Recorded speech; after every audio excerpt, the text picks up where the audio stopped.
Well, good morning, everybody. It's my highly anticipated, at least for me, time to paint my car. I'm going to start with the white today.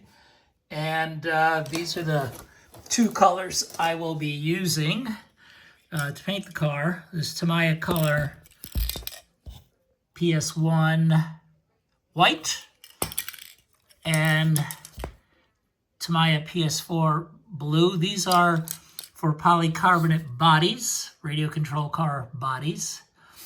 You don't want to use stuff that's for polystyrene. It'll just crack and fall off. This is my 1/12 scale model of the Porsche 956. This one, Jackie X Derek Bell version. As you can see, the back has got the dark blue wing right here, the wing mounts. I'm probably going to do that in white because I don't have the decals to go in that section for this particular livery. I've got Rothman stickers that go there, and this portion would be painted white to put the Rothman stickers there. This also has Rothman advertising that I bought, but I never applied the decals to the car, keeping it as it came out of the box. It came with the racing decals, and I bought Rothman's ones for this one as well. Believe it or not, I found Rothman's for two different scales of models. Pretty interesting. This car doesn't have any openings, but you can see it's got a lot of interesting details. These, like windshield wipers and stuff, this is all going to be decals on the RC body. Same thing for this little tow hook right here, just to the left of the Porsche logo. That's all implied with stickers. Of course, we'll have to paint the light buckets black inside and stuff. We've got that to do. You can see my blue is much lighter, but this is kind of the darkest blue I've found. So unless I can find something else, this is what I'm going with. I'm going to check one more time online before I do the blue. If I can't find that to match, then I don't know. I guess, I wish I had an airbrush and compressor and could mix my own paint to do that, but I don't. I always paint with cans for these kinds of things. So anyway, let's go back to the car body, and I'll show you that the liquid mask dried overnight. I didn't put a second coat. I think it's thick enough to do just the one coat. I think that's going to peel. So I just left that and these little pieces here. You really can't even see that there's any liquid mask on there, but there is just on these portions right here and here. I'm going to burnish the tape one more time just to make sure everything is sticking at the edges, just with my fingers, and then we'll get to painting. So I'm going to put you on a tripod. You will really laugh if you saw what the tripod is. I'll give you a glimpse of that later. I'll show you how totally professional I am. This is I should show you my professional paint booth. It's called the laundry room. And this is where I'm going to paint this car. Everything that I do hobby-wise is quite makeshift. So it is what it is, but I'll zoom in a tiny bit. There we go. Hopefully that'll be good while you, so you can see me paint this thing. I hope it comes out good. I bought the paints relatively recently, just a few months ago. I have some cans of white that are literally years old, and I'm too chicken to use them on this body. I don't want to have anything that's not drying properly or spitting spattering paint. Although, you know, those kinds of sins with painting the car from the inside, you get away with pretty easily. If you're painting the outside of a body and that happens, you are screwed without going back and doing major repair work. The tape seems to be in pretty good situation. It seems to be not pulling away from itself much. Just a little here and there. But want to make sure it's all nice and flat. And ready to go, as the case may be.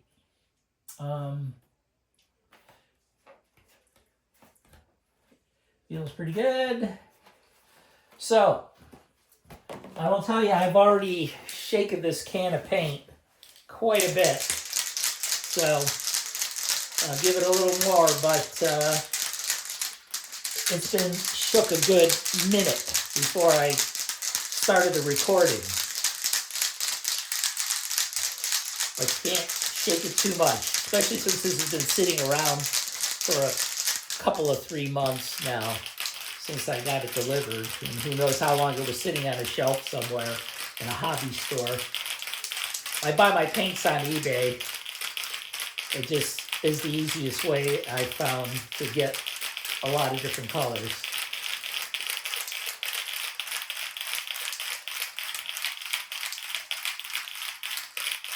All right, enough of that. Are we ready? Sure we are. Here we go. I'm a good few inches from the can. I'm going to do a little test spray. Looks white. Looks pretty good. No clogs. This is going to be a light coat.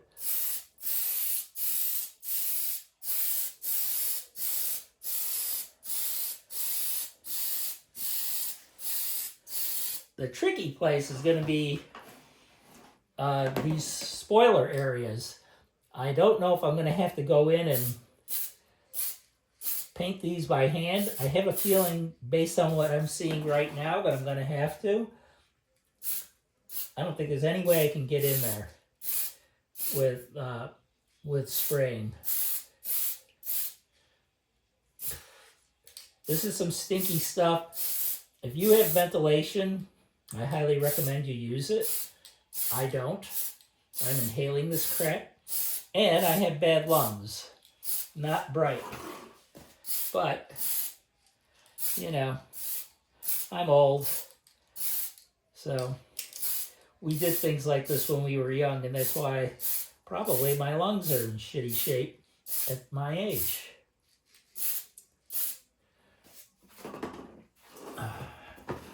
So, you know, I don't know if you've ever painted, not exactly rocket science, especially these when you're painting the underside of a car.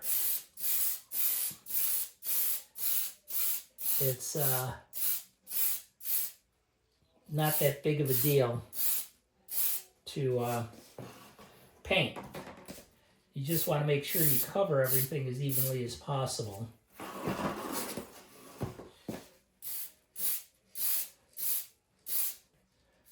Get these wheel wells. I wish I could paint in there, but I guess I'm going to have to go back in with a brush and paint those areas.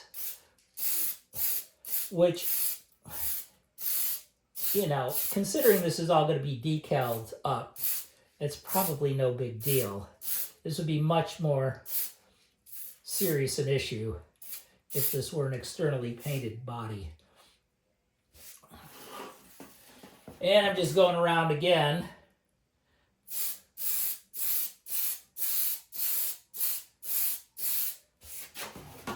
Getting the sides, the inner sides of these windshield frames.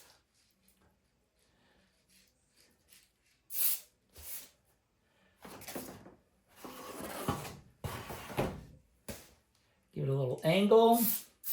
Get that middle. My lighting isn't the greatest either. If you had better lighting, I highly recommend you use it. This is just literally my one 60-watt bulb in my basement laundry room. Not exactly ideal. But if I had to wait for ideal, I'd never do anything. Even in my professional life, I've learned to live with what I have for usable resources, so, and make the best of it.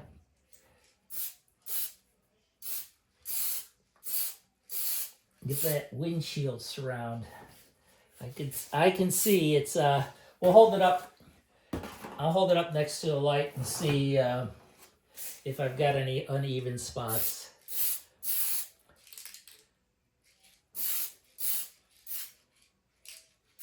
The nozzle's good. It hasn't gotten cruddy on me yet, so that's good. It's stayed open. I should blot it a little bit to see if I can keep it that way. But so far, so good. Boy, there's some stinky paint. I forgot how bad this smells, but it smells bad. It's not exactly watercolor, I'll tell you that. Let's see, what do we got?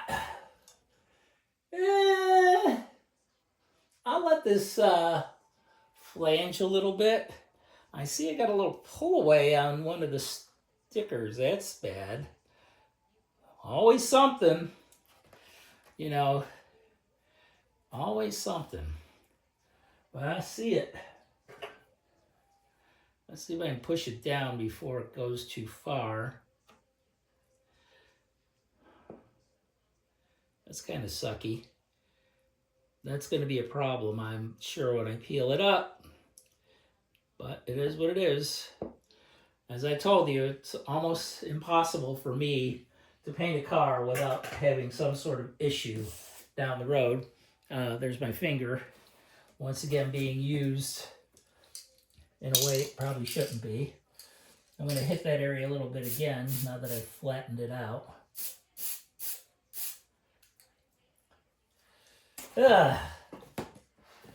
This is tacky. I'm going to let it sit a bit and give it another coat and have a look. So I'll turn it off for now and turn it back on when I give it a second coat.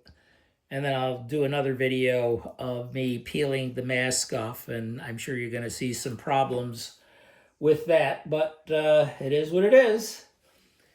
We'll keep it coming. I'm going to try and get as much done on this car as I can before I get called back to work. But who knows when that'll be. Who knows? I might be building 10 of these before they call me back to work. I don't know. Such is the life of a contractor. Talk to you soon.